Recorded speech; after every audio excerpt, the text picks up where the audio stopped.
So every year whenever a new game comes out, everybody comes up with these theories on different things that they think are possible in Call of Duty and in any game in particular, I guess. But nonetheless, with all this new content at everybody's disposal at an immediate point in time, a lot of people start to come up with these theories and I guess what you could say are myths in each iteration of whatever title you're playing. And thus, with Call of Duty World War II still being relatively new to the scene and everything like that, and of course, while we've had bugs and everything plaguing it the past couple of weeks since the launch, and now everything's starting to come back to normal, this is when we can start to see some things really be tested, and a lot of people really bring these ideas to the forefront. So we're gonna starting with this video a little bit of a myth busting series. So for this first episode, we're gonna be doing stuff that I picked out and some things that I thought about and have heard throughout the community and decided to put to the test a little bit. But moving forward, if you guys have any myths of your own that you want to submit, feel free to let me know down there in the comment section down below, and we'll be making this a little bit of a maybe weekly series or something like that here up on the channel, and we'll keep you guys all engaged with everything that you can bring to the table as well as what I can provide. So that said, we're gonna be taking a look at 4 myths here within this one. Some will be confirmed, some will be busted, and maybe one will be up in the air a little bit for a little bit of a toss-up, something that might be considered plausible but still has nothing solid at the very moment. Solid proof and evidence of this. But nonetheless, let's jump into our myths here at this one. Firstly, I want to start out with one that really intrigued me from the very beginning. That being the idea and the game mode of war. So, for those of you guys that have known about this, I think we talked about it pre-beta even. Whenever I was out at Sledgehammer Games, I made a video talking about war and everything like that. And as such, when we got a little bit of a hands-on experience with Operation Breakout, everybody got their hands-on feel for it. They realized that war actually does not count your deaths. So, therefore, if you are a player that really loves to slay out and cares about that KD, a lot of people might not be so willing to go into a very objective-heavy game mode like war. But where they counterbalanced that was that they did not track deaths for that game mode, so it kind of encouraged players to move towards that, where they could get some awesome clips, they could get an awesome amount of kills, but it doesn't punish them if they try and play the objective as well and change it up a little bit. So this then, at the full launch, prompted everybody to think, does this make your KD go up infinitely? And what really stems that is you take a look at your combat record and you take a look at what is probably going to be your best mode if you've played war at all. It is in that list of modes that you can take a look at. Your kill to death ratio will be whatever number of kills you have in war, and with no deaths to counterbalance it, it can bring your KD up to the thousands, tens of thousands, hundreds of thousands, and maybe if you play war exclusively in a year's time or 2 years' time, depending on how much you play, maybe a million. So the myth then becomes, does this allow your KD to grow indefinitely so that eventually you can just pad your stats so much to the point where maybe you have a KD of overall 20, 30, 40, 50, and maybe even higher. So when we're able to test this, we have to take a look at a few different things. We have to take a look at a little bit of a sample size that will make a difference in what normally would be a KD increase or decrease. So you can either go in and test this yourself by dying a million times or by going on a huge tear that would otherwise, if since deaths aren't counted, give you a little bit of a boost in that kill to death ratio overall. So while admittedly it's not the absolute perfect data that we could be looking for, that would ideally be a fresh account playing nothing but war, this is something that still can suffice and give the accurate representation on if it does increase your kill to death ratio at all. So when you take a look at it, and from some of the B-roll footage you'll be seeing in the background, this will be showing a little bit of a progression across where my stats were at the very beginning of testing this and where they were at the very end. So by the, once again, time that you end up doing this, whether your sample size is an hour, 2 hours, 3 hours, an entire day, whatever it may be, you'll end up with the same exact result. That if you take a look at the stats before and after, they should be identical in that kill to death ratio. Of course, it still will affect things like your win-loss, and in your soldier evaluation, just that broad overview that is given when you take a look at your character in the menus,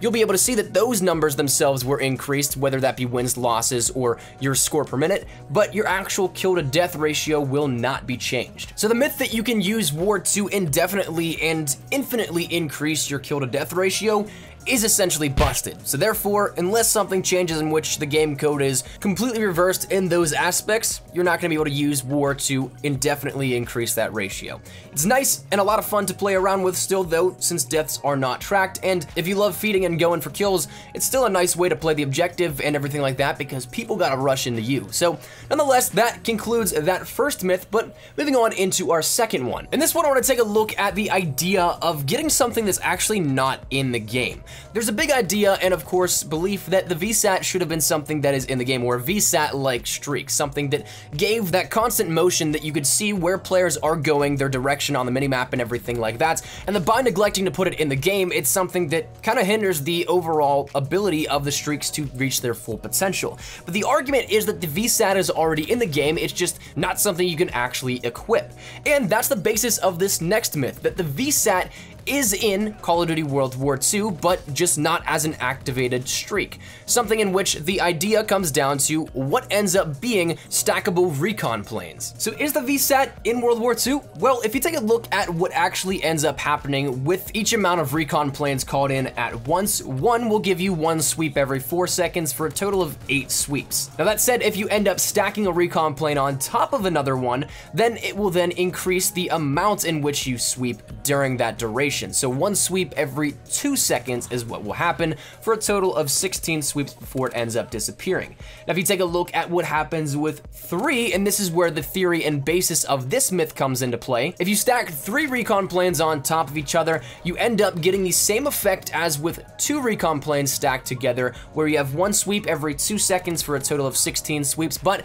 what this also adds in is the enemy direction arrow. Now this is where this myth kind of is confirmed and kind of is not. So it is something in which we'll probably call it that because it has one of the cardinal effects of the VSAT, but again, take it how you will essentially, I guess, because while you end up having the direction of your enemy detailed for you when you have 3 stacked on top of each other, it's something that still doesn't give you that constant motion of real time. It still will sweep, but therefore, once again, having that faster sweeping motion and of course, the more accurate and precise location of where they're looking, that's something in which it still comes down to it. So we're gonna say this one is partially confirmed, but again, you can take it how you will. Moving on over into number 3 though, this one we're gonna touch on very briefly simply because it's based off of some testing that my good friend the Exclusive Ace did, and I'll leave his stuff down there in the description below if you guys wanna check out the full explanation and everything like that. But one thing that I've seen around the community a lot is talking about health regeneration, that it's way too slow in this game, and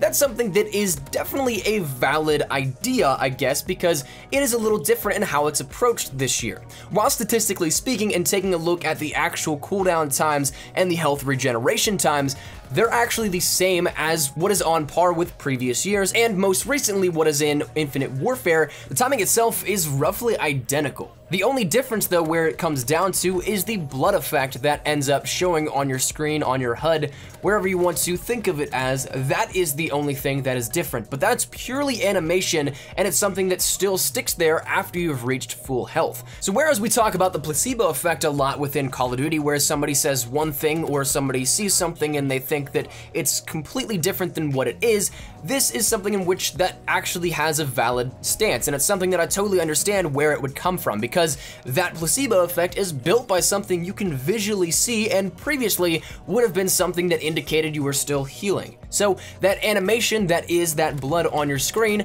ends up taking a little bit longer, though you're already at full health. So this one itself as well is busted. Now the final thing I want to talk about today is what might stir up a little bit of controversy, and that is something in which I want to get your thoughts and feedback here on this one, because while it is something that has zero evidence behind it to prove, and something that we actually can't really go in and do all that much testing of our own for, it's something in which is either one of the biggest deceptive moves from the studios or one of the biggest witch hunts and placebo effects that we've ever seen in Call of Duty. And that is the idea of skill-based matchmaking. Now right now, once again, with no real proof to define yes or no, it is something that your input, your opinion, and your thoughts on it are as valid as anybody else's, even if it might not be in line with what you believe. And so for that, I'm gonna ask that we try and keep it a little bit civil, because I know this kind of stirred up a lot of debates over on Twitter, Reddit, wherever it may be, but skill-based matchmaking, the idea and concept of it. As we mentioned within the intro of this video,